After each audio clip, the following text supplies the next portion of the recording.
Katastrofiese katarsis, Abraham avonture, deel 10. Die woord katarsis kom van 'n Griekse woord katharsis, wat beteken skoonmaak of reiniging.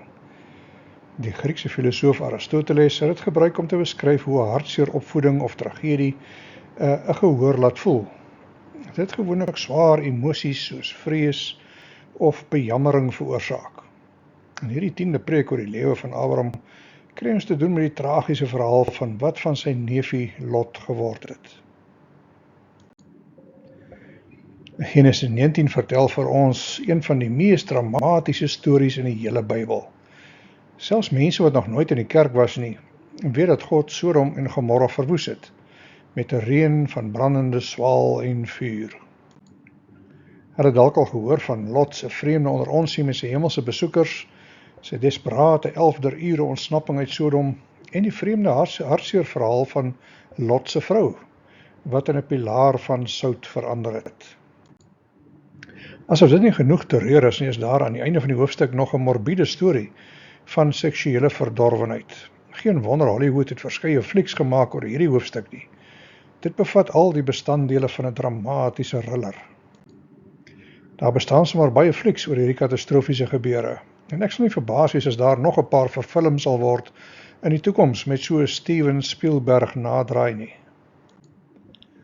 En daar is nog 'n invalshoek om 'n gedagte te hou. Vir baie jare is skeptici volgehou dat hierdie storie maar net 'n legende is, aangesien niemand oorblyfsels van Sodom en Gomorra kon vind nie. Onlangs opgrawings in die suidpunt van die Dooie See het ruïnes van antieke stede gevind, naby die teerputte. Hierdie stede lyk of hulle skielik verwoes is in 'n vuur, wat dalk die beskrywing van Genesis 19 ondersteun. Of dit Sodom was of nie, sal ek nie weet nie. Ons weet dat Abraham met God onderhandel het oor die toekoms van Sodom, en die Here het ingestem dat die stad gespaar sou word indien daar net 10 regverdiges gevind kan word. Maar hierdie hoofstuk onderstreep dat selfs dit te veel gevra was. Daar was nie eens 10 nie. En die 4 wat die ramp ontsnap het nie juist baie regverdig gelyk teen die einde van die hoofstuk nie. Die storie begin met Lot wat in die stadspoorte sit. Dit mag dalk nie veel vir ons moderne mense beteken nie, want ons sou eerder in die sentrum van die stad bly en by 'n mall gesit het, by Starbucks. Maar vir die antieke lesers het dit beteken dat Lot uiteindelik gearriveer het. Om een van die oustes in die stadspoort te wees, het beteken jy het status gehad, jy was 'n gesiene man, gereken onder die wyses. En hoewel hy maar 'n neefie van Abraham was wat op die platteland groot geword het hy na die stad getrek en heel goed vir homself gedoen. Om in die stadspoort te sit beteken dat hy een van die hoofmanne van die stad geword het, iets soos 'n raadslid of trustee. In daai tyd het die mense hulle probleme en geskille gebring na die stadspoorte waar al die leiers vergader het om uitspraak te lewer en die sake te bespreek. Dit klink dus of Lot nou 'n stadsleier geword het in 'n stad wat homself oorgegee het aan perversie. Sy lewe lyk of dit in 'n afwaartse spiraal vasgevang is. Eers kyk hy na Sodom. Hoofstuk 13, Lot het rondgekyk en gesien dat daar in die hele Jordaanstreek volop water was. Voor die Here Sodom en Gomorra verdelg het, was dit soos die tuin van die Here en soos Egipteland in die rigting van Soar. En toe trek Lot om naby Sodom te bly. Abraham het in die land Kanaan gewoon en Lot het by die dorpe van die Jordaanstreek gaan woon. Hy het sy tente tot by Sodom opgeslaan. Toe trek hy binne in Sodom in en begin in die stad te lewe. En het Lot, die broerskind van Abraham, sy besittings gevat en weggegaan. Hy het toe in Sodom gewoon. Op 'n kaart lyk sy roete omtrent so vanaf Mamre tot by Sodom, daar aan die suidekant van die Dooie See. En uiteindelik word hy een van die leiers of heersers binne in Sodom. Dit herinner mens nogal aan die afwaartse spiraal wat in Psalm 1 geskets word. Het begin by 'n wandel, verander na 'n staan en eindig met 'n sit. Welgeluksalig is die man wat nie wandel in die raad van die goddelose en nie staan op die weg van die sondaars en nie sit in die kring van die spotters nie. En dis wat sonde doen, dit groei op jou, dit trek jou al dieper in, Dit bring jou tot stilstand. Dit werk soos 'n verslawing, dit raak al erger. Dis 'n trekpleister. Die duiwel het allerlei aas wat hy gebruik om jou mee te verlei, te vang en in te katrol. Remember, Satan is coming after you with whatever lure he thinks will work best, and he's got a tackle box full of them. As ons maar net kyk na hierdie lysie, is daar sommer 'n hele paar wat vir ons al te bekend klink. Die rede in Lot se geval was dat Lot verlief geraak het op Sodom, die lewenstyl, die goeders wat daar is, die aansien wat hy kon kry. En toe die engel uiteindelik vir hom aanjaag om die stad te verlaat, wou hy nie. Hy wou dit nie prysgee nie. Hy het gesloer, voete gesleep, hy was traag om te gaan en alles agter te laat. Maar kom ons begin by die begin van die storie. Genesis 19 vers 1. Teen die aandse kant het die 2 engele in Sodom aangekom. Op daardie oomblik het Lot juis by die stadspoorte gesit en gesels. Toe hulle sien, het hy opgestaan, hulle vriendelik gegroet en voor hulle gebuig. Sonder twyfel het Lot waarskynlik goed bedoel. Ek dink nie dit was sy intensie om homself skade aan te doen deur nader aan Sodom te trek nie, of om met sy groeiende familie binne in die groot stad in te trek nie. Miskien het hy gehoop om daarom 'n goeie invloed te hê op die heidene wat daar gewoon het. Regverdiges moet immers binne Sodom woon om Sodom te kan red. Dit lyk dus nie of dit verkeerd is om binne 'n sondige stad te bly nie, maar motivering maak al die verskil.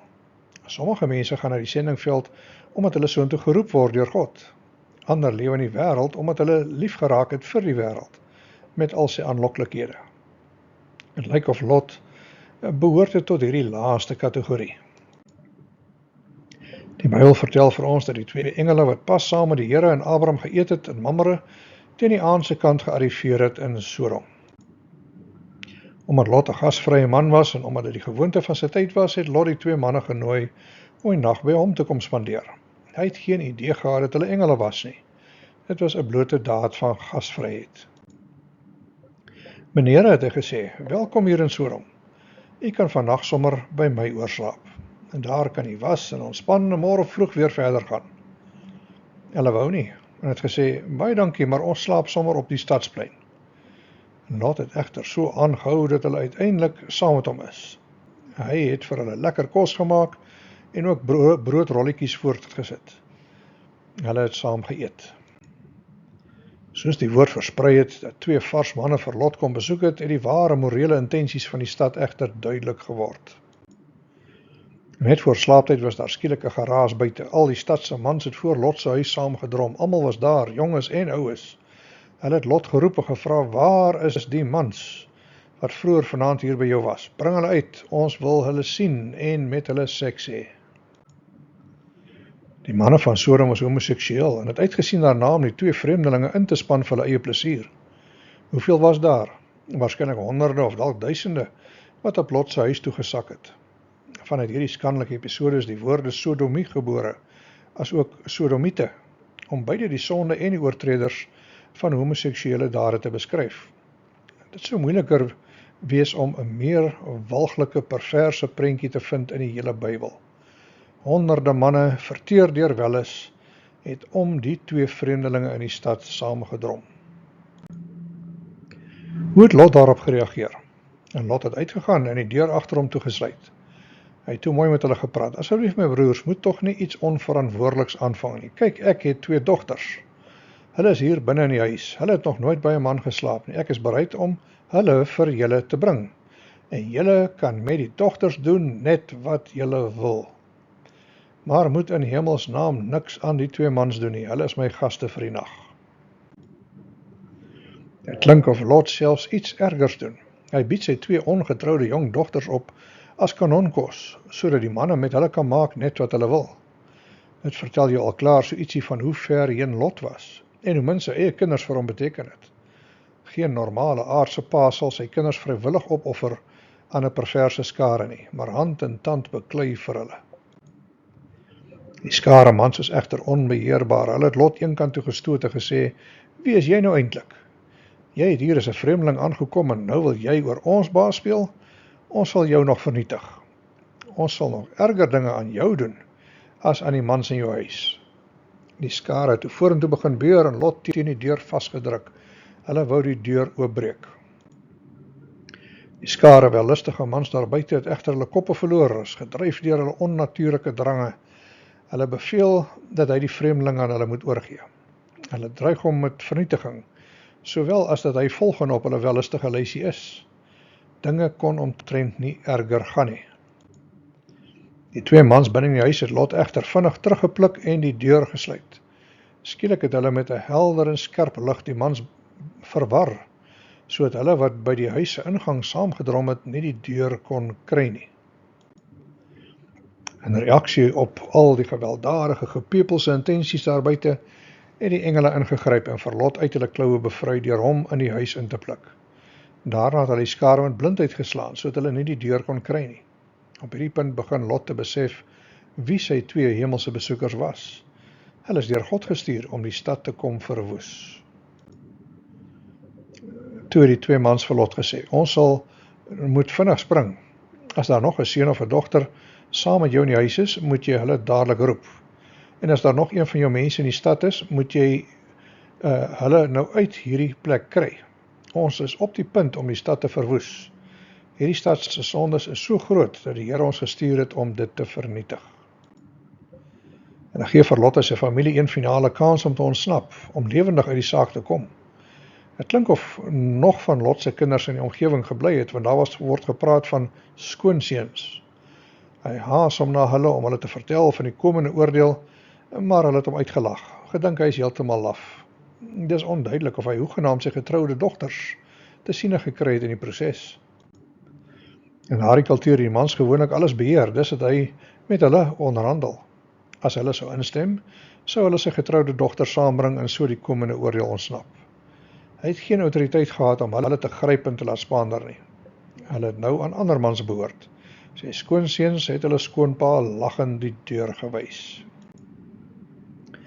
En Lot is toe haastig weg na die skoonseuns wat met sy oudste dogters getroud was, en het het asem vir hulle gesê, staan op en gaan dadelik weg, want die Here is op die punt om die stad te vernietig. Lot se skoonseuns het gelag, want hulle het gedink hy maak 'n grap.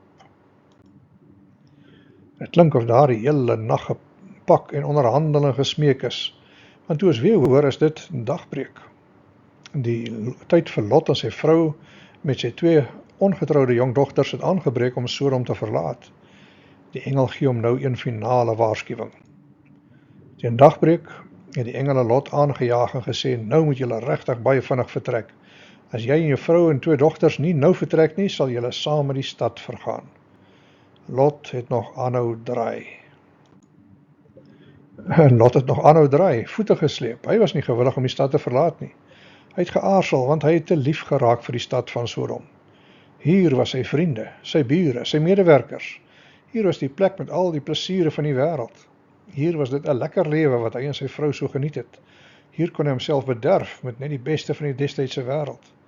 Hy wou aanhou bly daar, te midde van die sondige duisternis van die stad, omdat hy lief geraak het vir alles waarvoor Sodom bekend was en voorgestaan het. Hy kon homself nie 'n beter alternatief indink nie. In Bybelse terme het Lot verlief geraak op die wêreld. Nie soos God die wêreld lief gehad het nie. God se liefde was rein en verlossend, dit was sonder sonde of boosheid. Die mees bekendste teks in die Bybel klink so. God het bewys hoe lief hy die wêreld het. Hy het sy eie unieke seun na die wêreld toe gestuur, sodat elkeen wat in hierdie seun glo nie verlore sal gaan nie, maar vir altyd saam met God kan leef. Johannes waarsku die gelowiges teen 'n liefde vir die verkeerde dinge, vir al die verkeerde redes. Lot het te lief geraak vir die wêreld waarin hy geleef het, maar tot sy eie nadeel. Moenie na die pype van hierdie wêreld dans nie. Moenie lief word vir die dinge wat vir die wêreld belangrik is nie. As iemand dit doen, kan hy mos nie sê dat hy lojaal teenoor die Vader is nie. Met wêreldse dinge bedoel ek dit. Dit is begeertes wat deur menslike en wêreldse belange aangeblaas word, sonder om met God rekening te hou. Dit is om alles wat jou oë sien vir jouself te wil hê. En dit is om heeltyd net met jouself en dit wat jy het te spog. Die dinge kom nie van die Vader af nie. Dit borrel op uit die fontein van die wêreld, maar onthou dit. Die aardse dinge is net tydelik. Daarom is al die begeertes daarna ook maar net 'n gejaag na wind. Ons het gehoor dat ons in die wêreld is, maar nie van die wêreld nie. D.L. Moody het dit so verduidelik. Christians should live in the world, but not be filled with it. A ship lives in the water, but if the water gets into the ship, she goes to the bottom. So Christians may live in the world, but if the world gets into them, they sink. As 'n boot in die water is dit nog goed, maar as die water in die boot is dit sleg. En Lot het gehuiwer, want die water was in sy boot. Hy was so lief vir Sodom dat hy so hitte saam met die stad ondergegaan het. Dit het hom byna sy siel gekos. In plaas van taktvol wees, moes hy eerder onvergenoegd gewees het met al die boosheid, woedend vir die perversie rondom hom. Daar's gevalle wanneer dit beter is om blaatant, eerlik en polities inkorrek te wees, eerder as taktvol en konsidererend. As 'n politikus en stadsleier is hy gewoond aan baie praat in die stadspoorte. Hy het dikwels twee partye met mekaar moes versoen, hy het 'n gladde tong gehad. Hierdie okasie het geroep vir 'n heilige ontsteltenis, nie gladde woorde nie, maar 'n vingerwysing, nie woorde van versoening en 'n gepaai om almal tevrede te hou nie. Lot se swakheid het gelê in sy gebrek aan oortuiging. Sy sin vir geregtigheid teenoor die sonde van Sodom het hom ongemaklik gemaak, maar nie genoeg om Sodom ongerieflik te maak sodat hy wou wegtrek nie. Hy was baie lekker ingeburger, hy het hom aangepas by die perverse kultuur en hoe dinge eintlik daar werk. Sy gebrek aan oortuiging het hom daar gehou. In daardie stad van losbandigheid en perversie het Lot sy waardes aangepas sodat hy in kon wees, deel kon wees van hulle. Hy was so ineengeweef met die wêreld dat hy die engele gesmeek het om hom maar net te laat trek tot by 'n naburige dorp, in plaas daarvan om tot in die berge in te vlug. Miskien kon hy dit nie oor sy hart kry om die bose stad vir altyd agter te laat nie. Of dalk het hy nie heeltemal geglo wat die engele vir hom gesê het nie. Hulle het immers ingestem dat hulle niks kon doen aan die stad totdat hy en sy familie Sodom verlaat het nie. En Lot het nog aanhou draai. Toe gryp die engele hande en lei hulle na 'n veilige plek buite die stad. Die Here het vir Lot hulle omgegee. En daarom het hy hulle veilig uitgelei. Toe hulle veilig was, het een van die engele gesê: "Vlug vir julle lewe, moet net nie omkyk nie en moet nie sommer op enige plek gaan stop nie. Vlug liewers berge toe. Doen dit nou, anders sterf julle almal."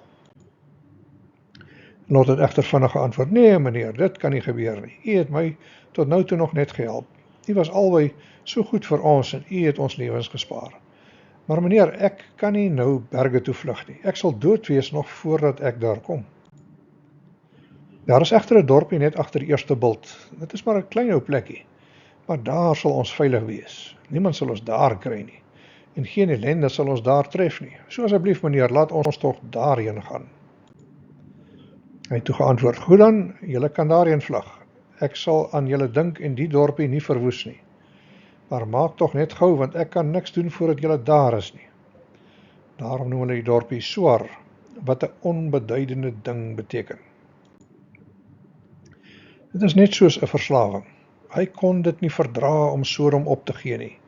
Hierdie verslawing was besig om hom dood te maak. Dit het sy morele waardes afgewater. Dit het sy getuienis vernietig. Dit het hom van sy vreugde beroof. Het hom gegrief elke dag. Hy het daagliks gelei daaronder. Hy het geweet dis nie goed nie, maar ten spyte daarvan kon hy homself nie help nie. Hy wou nog dieper in die lewe van Sodom inburger. Hy wou dit hê. Moenie lief raak vir die dinge van hierdie wêreld nie, want dit kan verslawend wees. Daar's altyd die begeerte na die volgende kar, na die volgende verhoging, na die volgende huis, na nog meer goeders wat jy kan kry. Dit suig die lewe uit jou uit. Jy weet jy moet iets opgee om jou verslawing te voed. Dus raak dit al makliker om jou tyd met die Here prys te gee, jou familie se boeke vat. Jy bly weg van die omgeegroep of die kerk, want daai verslawing raak al erger. Jy weet dis nie reg nie, dit torring in jou siel, jy sien jou geestelike lewe wegsyfer, maar jy voel hulpeloos, want dis soos 'n verslawing. Jy het gedink die volgende ding gaan vir jou vervulling bring, sukses bring, vreugde bring, maar jy word elke keer gefop. En dit laat jou net al meer leeg voel, jy kan nie jouself help nie. C.S. Lewis het geskryf: "You and I have need of the strongest spell that can be found, to wake us up from the evil enchantment of worldliness." Die liefde vir die dinge van hierdie wêreld is soos 'n betowering. As Christen is dit net so maklik om onder die wêreld se betowerende invloed te beland, net soos met Lot gebeur het. Dit is nie 'n waarskuwing vir ongelowige, ongeredde mense nie, maar 'n waarskuwing vir Christene. Jy wat in Jesus glo, kan maklik val in die lokval om te lief te raak vir die wêreld en onder sy betowering meegesleur te word. Hoe kan mens bevry word van daardie betowering? As ons kyk na Psalm 1, wat beskryf hoe iemand al dieper en dieper in sonde wegsak, word die alternatief ook beskryf in vers 2. Geseënd is die man wat kies vir die alternatief. Dit gaan goed met 'n mens wat lief is vir wat die Here sê. 'n Mens wat elke dag en nag dink aan wat die Here sê. Daar's 'n groter betowering, magtiger is die verleiding van die wêreld en dit word gevind in die skrif. Die Bybel is nie 'n droomvervelige boek nie. As jy verstaan wat jy daar lees, as jy lees van God en sy liefde vir jou en wat hy vir jou gedoen het, dan sal jy nie kies vir die wêreld nie. Dalk is dit hoekom Jesus iets soortgelyks gebid het vir sy disippels. Ek bid nie dat u hulle uit die wêreld moet wegneem nie, maar dat u hulle van die bose bewaar. Hulle is nie van die wêreld nie, net soos ek nie van die wêreld is nie. Heilig hulle deur die waarheid. U woorde is die waarheid. Verskeie dinge het nou vinnig begin gebeur. Eers is die 2 stede van Sodom en Gomorra verwoes in die daglig deur brandende swaal. Die son was net op toe Lot hulle in Soar aankom. Toe het die hel losgebars. Die Here het swaalvuur op Sodom en Gomorra laat neerreën. Hierdie vuur het alles en almal voor die voet verdelg. Die Here het al die stede in die omgewing heeltemal vernietig. Al die inwoners doodgemaak en al die plante tot op die grond verwoes. Niks het oorgebly nie. Tweedens het Lot se vrou omgekyk, terwyl sy gevlug het. Maar dit het haar lewe gekos. Dit was lynreg teen die opdrag van die engele. Hulle het gesê, vlug vir julle lewe, moet net nie omkyk nie en moenie sommer op enige plek gaan stop nie. Doen dit nou, anders sterf julle. She wasn't just looking back. In her heart, she wanted to go back. Lot se vrou het egter omgekyk en onmiddellik in 'n soutpilaar verander. Een seentjie hoor hierdie storie in sonnaskool en steek sy hand op. Juffrou, sê hy, my ma het dieselfde gedoen terwyl sy kar bestuur het. Sy het omgekyk om met ons te raas. Toe word ons deel van 'n telefoonpaal. Nou, dit is nou nie wat met Lot se vrou eintlik gebeur het, wat in sout verander het nie. Maar as jy op Google Maps sou gaan soek, gaan jy afkom op Lot se vrou. So vertikale eiland naby Tokyo, daar in Japan, met geen inwoners nie. Net die seevoëls woon daarop. Tydens die Tweede Wêreldoorlog is dit gebruik as 'n marker vir die Amerikaanse duikbootbemannings vir wanneer hulle die Japaneese waters betree. Dan was hulle op die uitkyk vir Lot se vrou. As jy Israel of Jordanië sou besoek, is die kans goed dat die toergidse jou sal vat na Lot se vrou, so 'n sandsteenformasie teen 'n kraans langs die Dooie See. Ons sal nou nie dat feite inmeng met 'n lekker toeriste storie nie, maar dit gee hulle daarom iets om oor te praat en 'n paar aandenkings mee te verkoop. Met die kraans moet jy egter so 'n bietjie verbeelding gebruik om dit te laat lyk na wat daar gebeur het. Dit lyk nie na sout nie, maar met so 'n bietjie verbeelding kan jy dalk die toergidse se dag maak. En duidelik het Lot en sy dogters gehoor gegee aan die engele se woorde en nie op hulle laat wag nie. Hulle het nie eers gestop en omgekyk waar Lot se vrou dan nou is nie, of hoekom sy nie meer met hulle is nie. Hulle het gevlug vir hulle lewens. Hierdie strokie vat die gebeure ligtelik op. I can't go back for her. My doctor told me to avoid salt at all costs. En na die oggend het Abraham opgestaan en uitgestaar oor die rokende vallei en ruïnes waar Sodom eens op 'n tyd was. Net gister nog het hy onderhandel met die Here oor die stad, maar nou was daar niks oor nie. Ek wonder hoe het hy gevoel. Het hy dalk gewonder of sy neefie Lot met sy familie daarom weggekom het? Was hy heimlik bly oor die einde van al die boosheid? Vroeg die volgende oggend is Abraham terug na die plek waar hy die vorige dag nog met die Here gepraat het. Hy het in Sodom en Gomorra se rigting gekyk en net verwoesting aanskou. Al die dorpe in die omgewing was vernietig. Donker rookwolke het oor die gebied gehang saam met die skerp reuk van rookwalms. Terwyl die Here die stede in die vallei verwoes het, het hy aan Abraham gedink. Hy het onthou wat Abraham hom gevra het. Daarom is Lot en sy mense nie in die ramp dood nie. Die laaste deel van die hoofstuk klink so morbied dat mens wonder hoekom dit in die Bybel opgeteken is. Op een vlak verduidelik het wel waar die Moabiete en Ammoniete vandaan kom, twee nasies wat in vyandskap met die nasate van Isak en die Israeliete sou leef. Op 'n ander vlak wys dit net hoe besoedeld Lot en sy hele familie geraak het, weens die tyd wat hulle in Sodom gebly het. Selfs al was Sodom verwoes, het die gees van Sodom steeds in hulle harte gewoon. Onthou, dit was dieselfde twee ongetroude dogters wat Lot probeer weggee het aan die manne van Sodom om te misbruik in hulle welis. Die hart van die menslike probleem is die probleem van die menslike hart. Stede is nie noodwendig boos nie, mense is boos. Totdat die hart nie radikaal verander nie, kan elke bose stad vernietig word, maar die sonde van die nasie word maar net weer op 'n ander plek gebore, weens die boosheid van die menslike hart. Dalk stem jy saam met Hawthorne se siening. There is evil in every human heart, which may remain latent, perhaps through the whole of life, but circumstances may rouse it to activity. Lot en sy dogters is later van Soara weg. Hulle was bang om langer daar te bly. Hulle is toe die berge in en het in 'n grot gaan woon.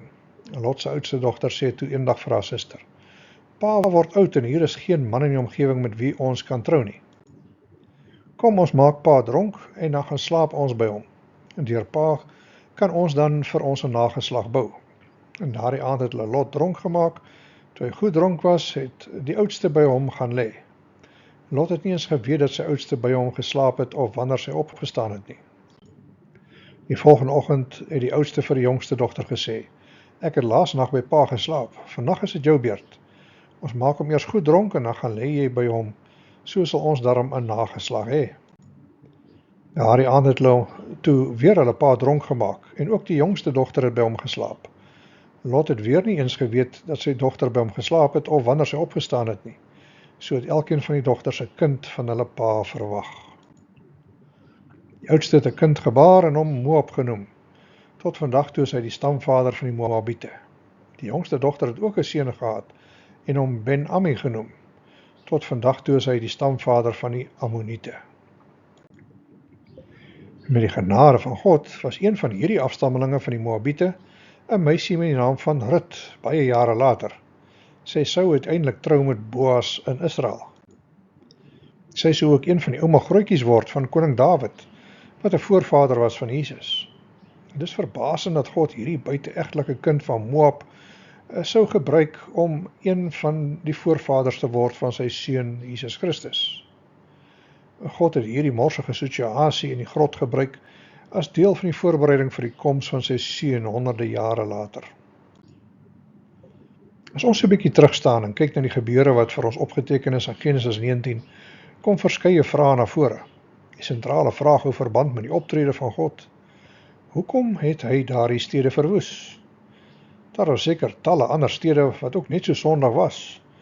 Hoekom dan juis Sodom en Gomorra, en hoekom nou, en hoekom op so 'n dramatiese, vurige manier? Miskien is een van die redes omdat die stad totaal oorgegee was aan morele perversie. As daar ooit 'n vraag was oor hoe God voel oor homoseksualiteit, behoort hierdie hoofstuk vir jou 'n antwoord te gee. Genesis 19 dien as 'n Ou Testamentiese illustrasie van Romeine 1. Enige nasie of dorp of stad wat homoseksualiteit aanmoedig, beland onder God se oordeel. Homoseksualiteit verteenwoordig die mense grootskaalse verwerping van God se reine idee van seksualiteit. Romeine 1 stel dit so: hierdie mense het selfs so ver gegaan om hulle eie gode te maak. Hulle het die voorreg om die ewige God te ken gaan staan en verhuil vir 'n spul handgemaakte gode. Nou buig hulle voor die lewelose afbeeldings van mense, voëls, diere en reptiele. God laat egter nie toe dat mense sy groot naam deur die modder sleep nie. Daarom het hy besluit om hierdie mense te straf deur hulle aan hulle eie lot oor te laat. Nou leef hulle al hulle sondige begeertes na hartelus uit. Die gevolg? Hulle het erger as 'n klomp varke geword, omdat hulle meedoen aan elke denkbare vorm van seksuele losbandigheid. En dit net omdat hulle die waarheid verruil het vir 'n spul leuns. In plaas daarvan hulle voor die Skepper buig, verkies hulle om voor hulle eie handewerk te buig. Dis 'n groot fout. Daar is immers maar net een God, wat tot in alle ewigheid aanbid moet word. God het al hierdie sondaars oorgegee aan hulle siek begeertes. Daarom het vroue begin om die normale seksuele gemeenskap met mans te verruil vir abnormale seksuele gemeenskap met ander vroue. Die mans het presies dieselfde gedoen. Hulle het ook hulle normale seksuele gemeenskap met vroue laat staan, omdat hulle vreemde seksuele gemeenskap met ander mans wou hê. As gevolg daarvan het hulle allerhande skandelike dade met mekaar begin pleeg, maar hulle het 'n baie duur prys daarvoor betaal. God het hulle gestraf deur hulle aan hulle self oor te laat. Romeine skets 3 soorte agteruitgang as mense vir God verwerp. Eers vind daar allerhande vorms van afgoderry plaas. Dan word die waarheid omtrent God verruil vir leuns. En laastens verander die natuurlike seksuele drange na onnatuurlike skandelike dade. Mense wat vir God verwerp en ver van God af probeer leef, sal gekenmerk word deur hierdie 3 tekens. Homoseksualiteit is volgens Romeine die uiteindelike sigbare teken van mense wat vir God verwerp het. Hierdie gedeelte bevat ook 'n waarskuwing aan hulle wat goddeloos leef. Judas 1 sê, julle onthou ook van Sodom en Gomorra en 'n paar ander stede in hulle omgewing. Hulle het dieselfde sondes as die engele gepleeg. Hulle het hulle oorgegee aan losbandigheid. Hulle het selfs probeer om seksuele gemeenskap met die engele te hê. Nou brand hulle almal in die oordeelsvuur. Hulle pyn sal nooit ophou nie. Dit moet 'n waarskuwing wees vir almal wat in sonde leef. God het hierdie bose stede gestraf, sodat die goddelose sou weet dat hy wel sonde veroordeel en straf. Laat niemand daaraan twyfel nie. Gaan besoek maar net vandag die dooie see. Dis dood, omdat daar niks van daardie antieke stede oorgebly het nie. Dis egter ook 'n teken van genade wat bewys word aan die ander oorblywende stede in die omgewing. Sodom en Gomorra was so boos dat God hulle verwoes het en hulle morele besoedeling verwyder het vanaf die aarde. Ons sien ook hoe die regverdiges gefaal het daarin om 'n verskil in die stad te maak. Dis omtrent so sout wat sy soutigheid verloor het. En dit het reg hier gebeur in Sodom. Selfs al noem Petrus vir Lot 'n goeie man, was hy so beïnvloed en besoedel deur die vuil lewens van die Sodomiete, dat hy verlief geraak het op die stad en kragteloos was om die stad te verander. Selfs al was hy een van die leiers wat in die stadspoorte gesit het. Hy het sy getuienis verloor en in die proses sy familie verloor en amper ook sy lewe. 2 Petrus 2 sê, God het Sodom en Gomorra ook veroordeel en met die aarde gelyk gemaak. Hulle dien as 'n voorbeeld van die soort oordeel wat God sal laat neerkom op almal wat sonder hom leef. In daardie tyd het God vir Lot gespaar. Hy het in die regte verhouding met God geleef te midde van al die seksuele losbandigheid van almal rondom hom wat hulle nie aan God gesteer het nie. Hierdie goeie man moes dag na dag vaskyk in die verskriklike sondes wat daar hoogtyd gevier het. Hy wat in die regte verhouding met God geleef het, moes sulke gruwelike dinge aanhoor dat dit hom byna van sy kop af moes laat raak het. En Lot het gefloreer in Sodom, maar hy het getreur aan sy gees te midde van al die morele korrupsie wat die stad besoedel het. Lot wou die beste van 2 wêrelde gehad het, maar in die proses het hy alles verloor. Die invloed van Lot was ietwat van 'n verleentheid vir hom, want dit lyk nie of hy enige invloed in die stad gehad het nie. Sy eie skoonseuns het hom uitgelag, sy eie dogters het bloedskande met hom gepleeg, sy eie vrou het in 'n pilaar van sout verander. Sy politieke invloed en mag was dalk groot, maar sy geestelike invloed was absoluut 0. Wat het Lot oorgehad om te wys na sy jare in Sodom? Oorspronklik het Lot die waterryke vlaktes naby Sodom gekies, want hy het gedink dis 'n ideale weiplek vir sy baie vee.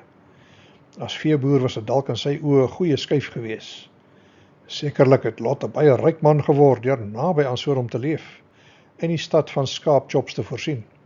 Die waarheid is egter dat selfs al het hy al ryker geword, het hy brandarm geword toe die stad verwoes is.